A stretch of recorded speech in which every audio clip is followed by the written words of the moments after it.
Introducing the new features available in the new release of Windows Phone 8. These features are the customizable size style that make good use of the start screen, the live updates that is being pushed to your lock screen, the new maps that makes use of the new Nokia technology, Location API, which is similar to the one used for Windows 8 store apps, which means there is a lot of code reused in this part. An amazing application called the Wallet presented on the phone, where you can save all your credit, debit cards, loyalty and membership cards, and even access previously saved deals to pay for these deals using one of your cards on the flow. Speech API is being presented using the text-to-speech as well as voice commands, but what makes it better than other platforms is that you have now the feasibility of making customizable voice commands to speak to your own application. VoIP is integrated in the phone experience, which means whenever I receive a VoIP call, it will look like a normal native phone call. Screen resolution are different in the Windows Phone, but as a developer, you don't have to care about that, since you will pick only one specific resolution and your whole app will auto-resolve up and down accordingly. I think these features give us an initiative to be interested to see how we can build actual apps for this nice platform. In order to get started, we need to get our hands on the tools. We need to install the Windows Phone SDK latest version, which is 8.0. Our laptops needs to have Windows 8 operating system. Also, you should have a developer phone registration if you need to submit the application to the marketplace or unlock the device for testing. You can access all of this through visiting dev.windowsphone.com. When I visit this site, I get hold of the SDK. I can view some sample codes to ramp me up, and I can submit my application there.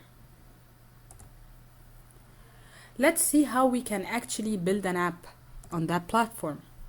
The most common way of building apps for Windows Phone is to define the UI using a language called Extendable Application Markup Language, the XAML, which is extracted from XML.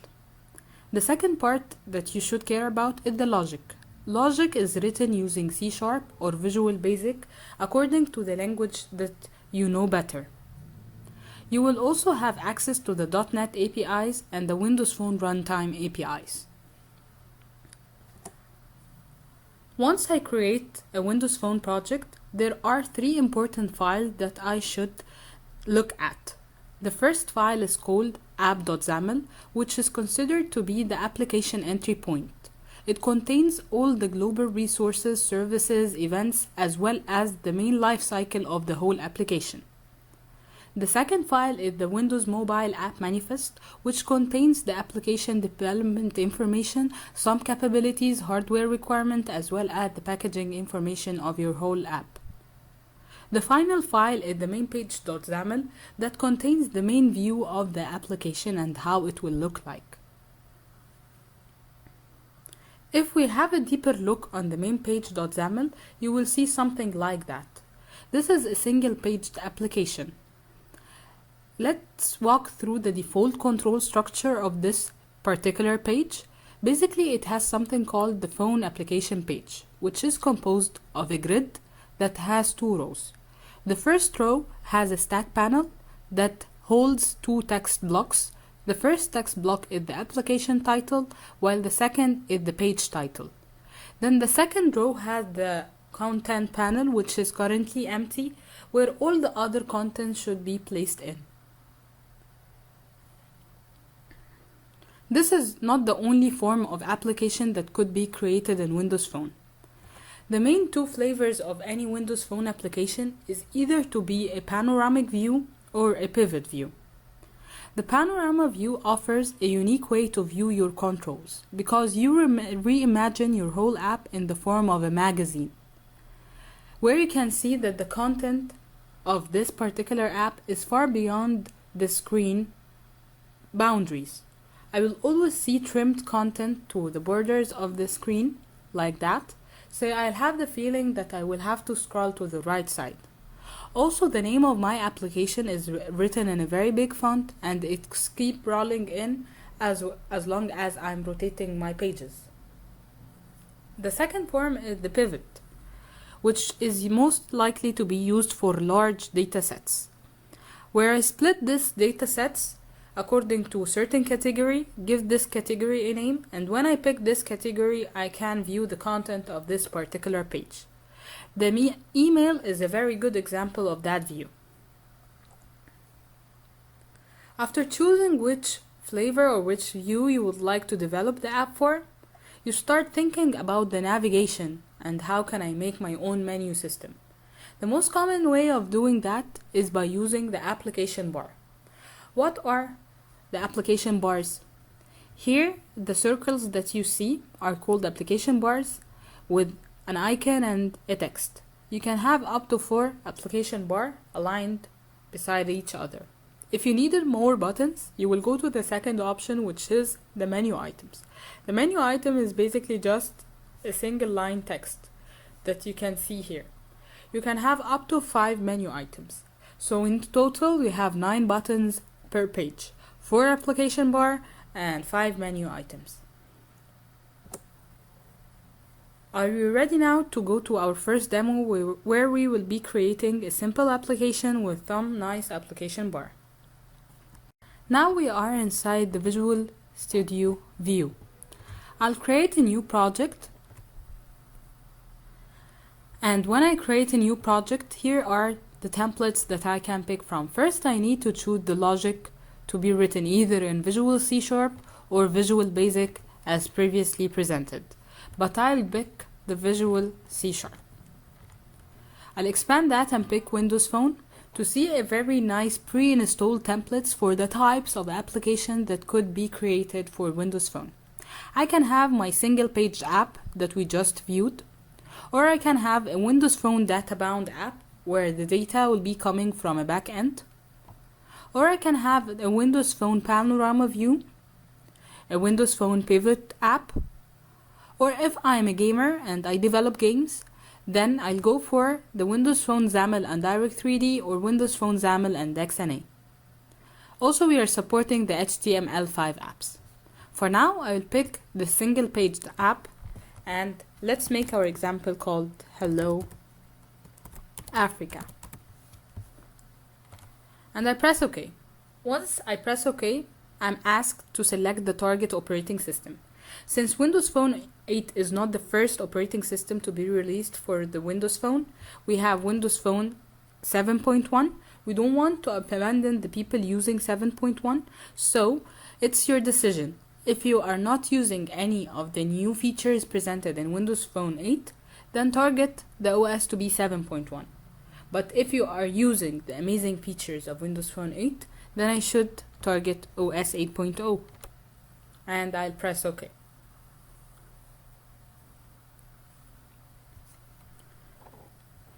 Here is my project with the 3 main files I talked about, the main page.xaml, which is currently being viewed now. If I extended this page, I can see that there is another file called mainpage.xaml.cs that has the logic.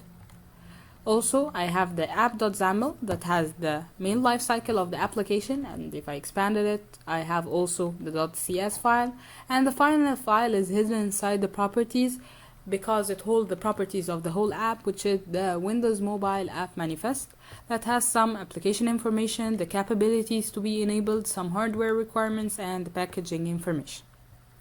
So going back to my main page.xaml, which is the main view, I can see the phone application page that has a grid that is composed of 2 rows, where the first row just has the stack panel and the second row has the empty grid. Now let's think about our application.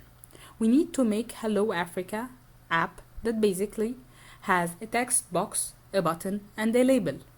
I already have a label here, so I'll just make use of it. So I need to give an ID for this label so I can bind it later on in my application. The ID here is called name. So I will name this particular control to be label. Then I'll come here to the empty grid.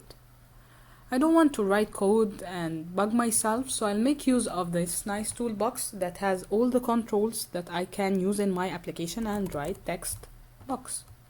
I'll grab this text box and replace it inside my page. I can see that the code is auto-generated for me once I grab the text box. I'll do the same for the button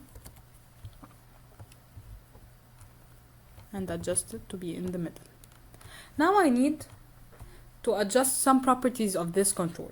To access the properties of this control, I just select the control and press F4 to see to the side that there is the properties of the text box. First, I need to change the name of this text box to be just text box. And then I need to clear the current written text. And basically that's it. I don't need any further properties from this particular control. For the button, I'll do the same. Select the button, press F4, give this button a name, maybe change the content of the button instead of the button like show message, and remains one thing, that I need to enable an click event handler on that button. When I click on it, it will bind whatever written in the text box to the label. How can I access the events that could be enabled on this particular control is from here. You can see this thunderstorm symbol where I can click on it, see all the available events for this particular control, and pick the event that I would like to enable, double click, it will auto generate it for me and even redirect me to the code behind right on the spot. Just write here that my label dot text should be equal to my text box dot text.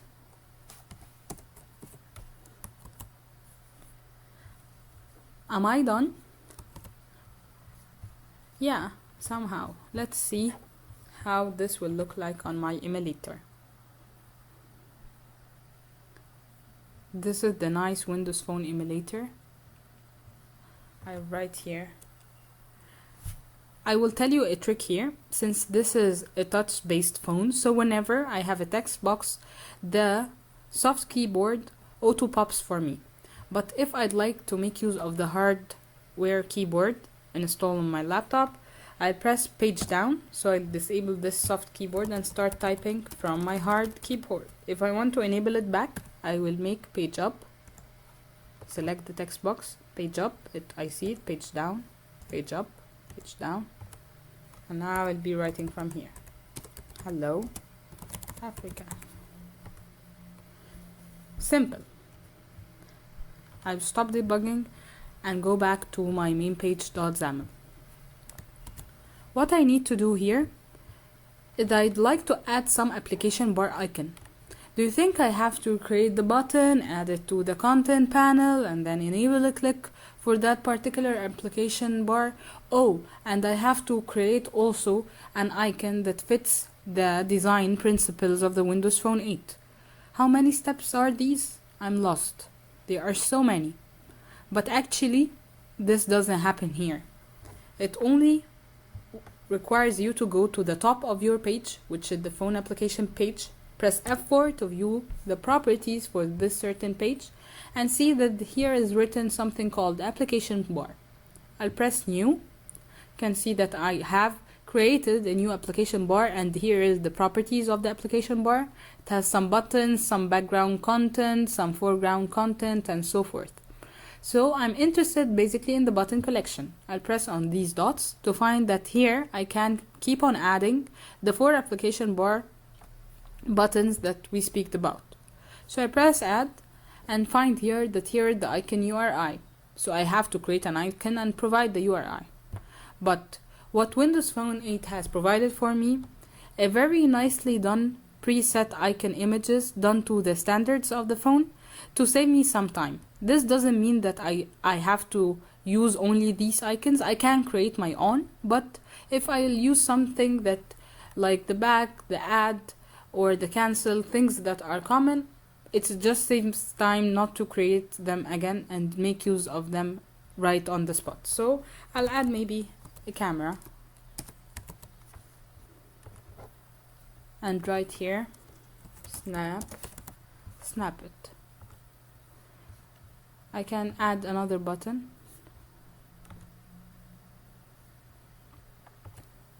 maybe a folder, maybe name this photo. Can add another one. So far I have this and I have that.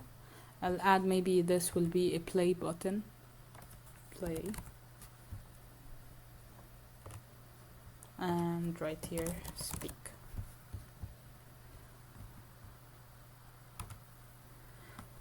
So as you see, I have created 3 nicely done application bar.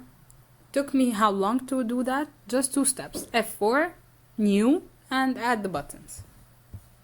I can add also some menu items from here, which is basically text. Maybe my menu item will be called about.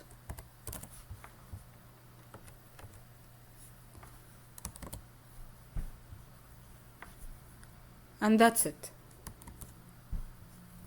Let's go back to our presentation and see what we will be doing with these application bars that we have created.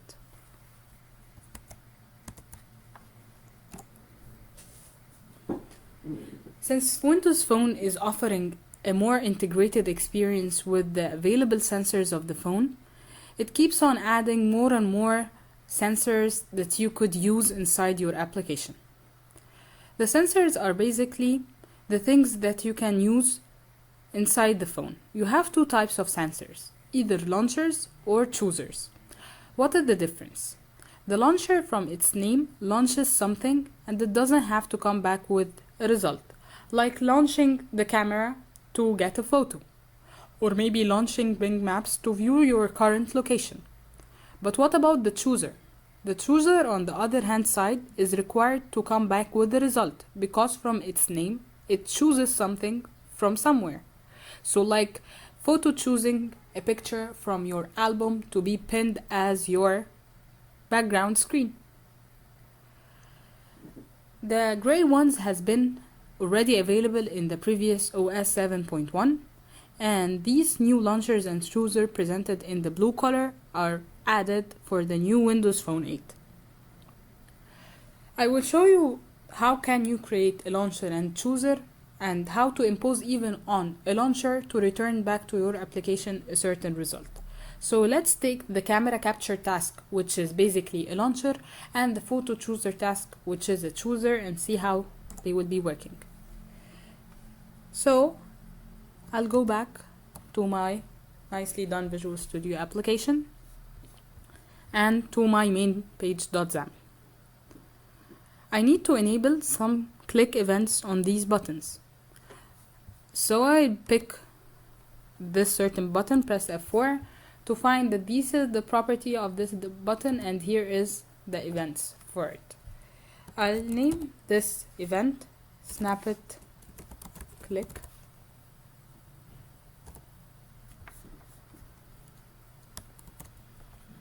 And let's bind this snap it click event to open the camera that's available on the phone to maybe take a picture. So I need to use the camera capture task CCT. As you can see that Visual Studio have highlighted this task that it doesn't know it because it's missing a certain assembly or a library. And definitely in order to use this task, we have to import the Microsoft.phone.tasks. By this, I have access to all the other tasks, like the photo chooser task, for instance, is already available for me with no red lines. I'll come here to write CCT equal new camera capture task. And I have created a new instance of this new camera capture task. All I need to do here is to say cct.show. That's it. If we run this few lines to see how it works, I'll press on the camera. It will open for me the camera to take a picture, and since this is the emulator, it just shows a dummy image.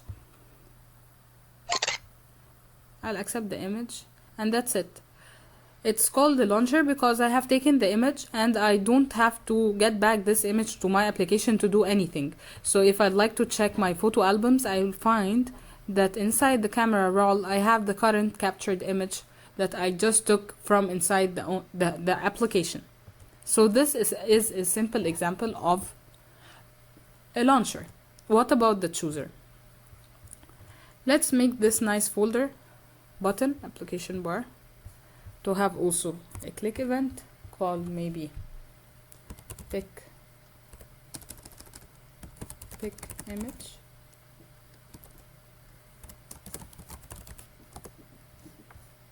And this pick image will make use of the photo chooser task. I will have to initialize this photo chooser task to be equal new photo chooser. But this time I need to add an event to this photo chooser because I'll be picking an image from my library pictures maybe and setting it back to be a background image inside the application or to set it to an image control or something. So I need to have something to check after taking the photo that it has been taken correctly and to assign it to some other control.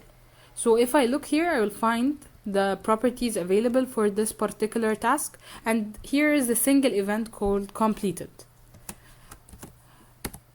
Pressing plus equal denotes that if I press tab, it will create a name for this event handler, and another tab will create the same name of this event handler but in the form of a method. I'll erase the content and place these few snippets of code. What I'm saying here basically is that if the taken picture is okay, I'll create an object of a bit image, and this bit image will be set to the current chosen image from my library. Then I'll take this nicely picked image and set it to an image control inside my application. As you can see, the image control is not currently seen because it's not actually added to the main page.xaml. So this is what I will be doing now. I will go here, pick an image, grab it, place it in place here.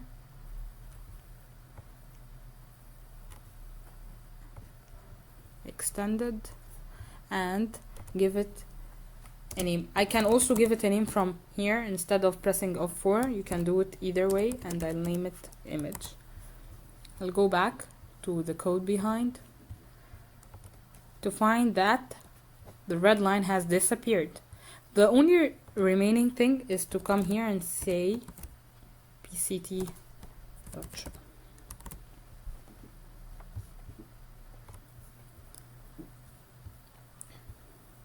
So if I click here, I find that I can go to my albums, pick an image, and set it back to my application. Was this hard? It's really easy, and it is actually giving the integrated experience with the phone itself. If you'd like to impose on a launcher, like the camera capture task, to return back with the result, basically we'll do the exact same thing that you have done with the chooser. I will impose on this camera capture task, which is a launcher, a completed event, plus press plus equal, double tab, create the same exact few snippets of code, and go test it.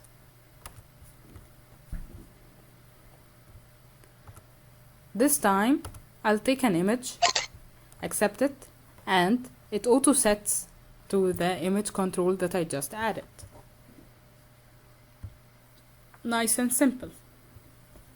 So let's go back to our presentation and see what we can do more in this nicely done app.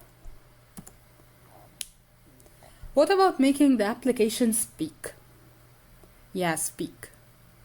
We will make use of the speech API, the different types of it, either a text-to-speech API or the voice commands API. Which one you'd like to start with? Let's start by making the application making use of the text-to-speech API. So let's make the app talk.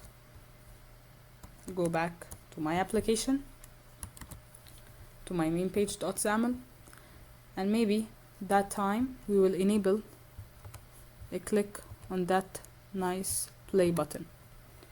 So I'll press F4 have access to the click event, say speak underscore click.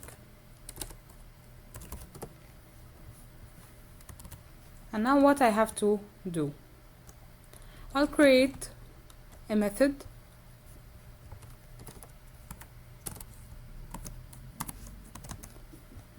called Hello Africa.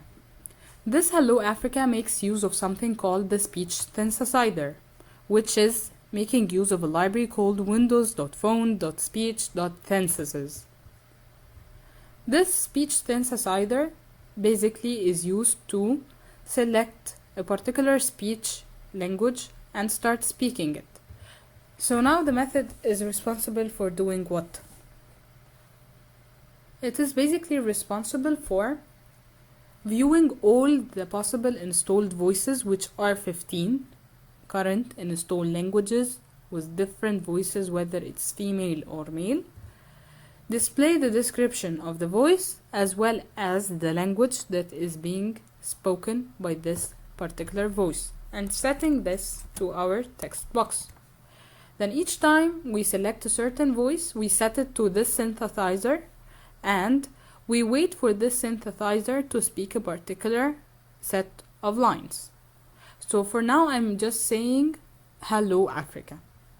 You can see that this method is using the async await principle. We will have a whole session discussing what is the async await, but for now you can imagine it in the form of a way to avoid the UI thread to block the whole application waiting for particular results from a certain method. What I will do now is I will go to the speak click and say Hello Africa and press play.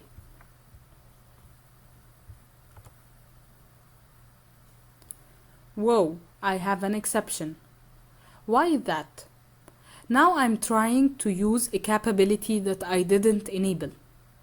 And it says that I'm trying to access the speech functionality that requires the ID cap speech recognition to be defined in my manifest. So what I'll have to do is that I'll stop the debugging, go to my Windows Mobile App Manifest, to the capabilities section, and start searching for this particular speech API that I'd like to enable in my capability. It's called ID cap speech recognition.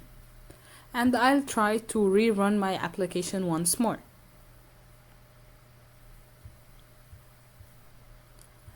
I'll press play. Hello Africa. Hello Africa. Hello Africa. Hello Africa. Hello Africa. Hello Africa. Hello Africa. Hello Africa. Hello Africa. Hello Africa. Hello Africa. Hello Africa. Hello Africa. Hello Africa. Hello Africa. And as you see, the speech API supports 15 languages. It will keep on saying the same expression using the different installed languages. So by that, we have enabled our application to speak and talk to us. What about us speaking back to the application and giving it some commands? So let's come here and add a new file where will we define the voice command that we would like to say to our application. I will add a voice command definition, which is basically, as you see, is an XML file. I'll add it. You can see that it's auto-loaded with some preset commands just to explain the structure of the file. The file is an XML file composed of voice commands that has some different command set inside it, and this command set is composed of a command prefix and then followed by some other commands. The command prefix is basically the main thing that I say to the application in order for it to open.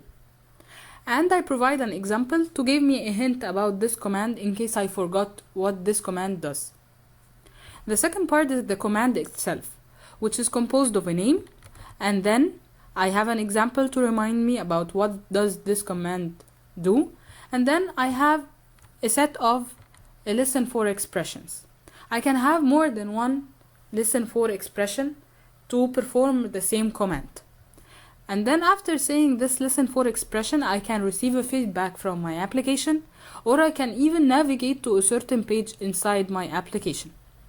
You can see that inside the listen for command, it is composed of square brackets, curly brace, a star. What does that mean? I start defining my own grammar and my own language. So when I press a square bracket, that means that this sentence or this particular word is optional. So here I can say and play new game, or play new game, or and play a new game. It's my choice to drop the a and the and, or to add them. So it's optional. What about if I'm going to say replay a certain level, like 1, 2, 3, like anything? So by here defining the number in a curly brace, this means that I have a variable phrase list that could be replacing this particular number. And I start defining something called the phrase list that should have the same label as the one mentioned here. And start listing the items in this phrase list that are possible for me to say. Like if I'm having a game that is composed with 3 levels, to increase the accuracy, I will allow the phrase list to have only 1, 2, and 3 to avoid mistakes like saying replay level 10 or 12 or I don't know what. Also, having the stars mean that I will be saying anything. Like for now, Twitter application presented on Windows Phone is making use of this by allowing you to say your tweet, and then it will re-encapsulate this tweet to fit the 140 characters and post it. Just by you saying Twitter tweet and then the message, which is basically anything, as it has the star denoting that the user will be saying any command. So let's start customizing this command set to fit our needs. Our application is called Hello Africa. Basically, start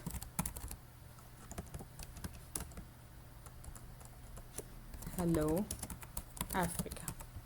Then let's say a command like say hello. Says hello. And it will listen for like hello Africa, say hello. Or hello Africa, greet me. And the feedback will I will say hello now. And I don't need to import the rest. So that's basically it. Let's go to the code behind and refer to this file. What I will do is that I will make use of the voice command library. So I have to import it first, windows.phone.speech.voice command. And I have to install this customizable file to this particular service, to install it once my application is loaded on the phone, to give me an initial set of commands that should be set to this application to interact with it.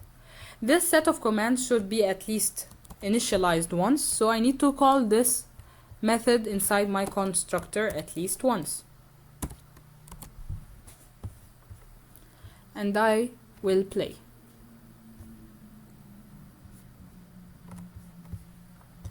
In order to enable the voice commands, I don't have my application to be actually running. All I have to do is to make a long press on this window sign to see that it populates for me the default commands that I can say to any application. Like I can say call anybody, find anything, open anything, text somebody, or note something. I'll accept this command and see that it's listening for me. If it's my first time to use this voice command thing, so I will press on the question mark where I will be redirected to what I can say using the common commands, which I just presented, and the apps that currently make use of the voice commands, and we can see that Hello Africa is listed there. And here you can find some more commands for you. So I will speak. One more thing before speaking. If you don't know the set of commands available here, by clicking on the Hello Africa, you can say that it says hello. Like I can say hello. So let's speak and see how this will be working. Hello Africa. Say hello. I will say hello now. See, and since I didn't impose anything else, it just navigated to the start screen of my application. Maybe I can enable it like when it opens, it auto run, maybe to say hello Africa again or something. It depends on what you would like to do.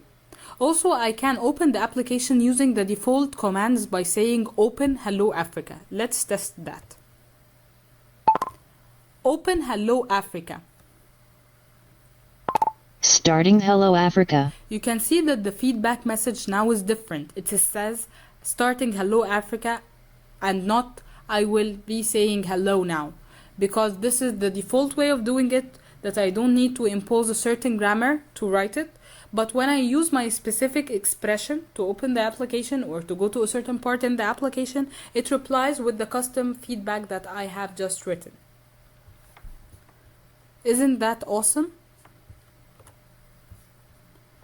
Let's see what we can do more with Windows Phone. So far we had allowed the application to talk and to talk back to the application. Would you like to see how we can impose the lock screen notification? Let's see how the lock screen notification works. In order to see the possible apps that could push live updates to the lock screen, we visit the settings, where we check the lock screen options to find that there are 3 ways of pushing information to the lock screen. Either to make your app provides the background image, or to make your app provide a detailed status update, like the one shown here, or to have your app providing quick status update, which is an icon with a number. You can have up to 5 application pushing quick status update, 1 application pushing detailed status update, and 1 application pushing your background. So let's see how we can make our application enabling this nice feature of the lock screen notification. I'll go back to my application and visit the Windows Mobile App Manifest, right click and view code. I will say yes, and I can see here that this file basically has some information about my application, the current set capabilities of the app, and some tokens, the supported screen resolution. In order to enable the live updates being pushed to the lock screen, it's actually another capability. So I will just add the same set of line each time I will require my app to make use of the 3 different types of lock screen notifications.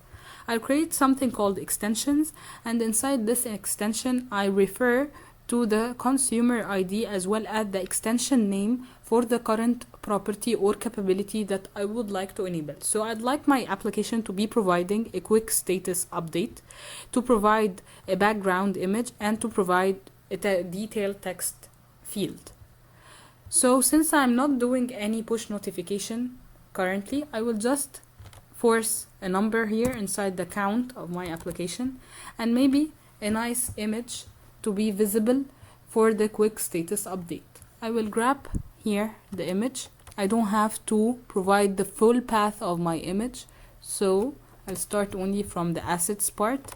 Refer to this path that it is relative, since I'm not providing the whole path, saying that it is not a resource, and then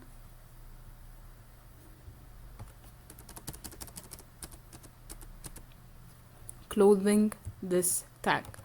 I'll do the same for the device lock screen. True is a resource, false. Take the same path, copy and paste it, and I'll have also to include that. So let's run my application on the emulator. I'll go to my start screen, visit the settings, pick lock screen, and then once I open the background notification, I can see that my application is listed among these applications that can provide actually a background image. Also for the detailed status update, it is listed that it can provide a detailed status update. And for the quick status update, it can provide a quick status update, and here is the icon of the application. In order to simulate the lock screen on the emulator, I have here some nice simulation dashboard that is presented by this icon. When I click on, I can choose my simulator to be locked, open the simulator again to see that now it shows a quick status update with the icon image and a number. And I can unlock my phone now. Isn't that nice? It's amazing.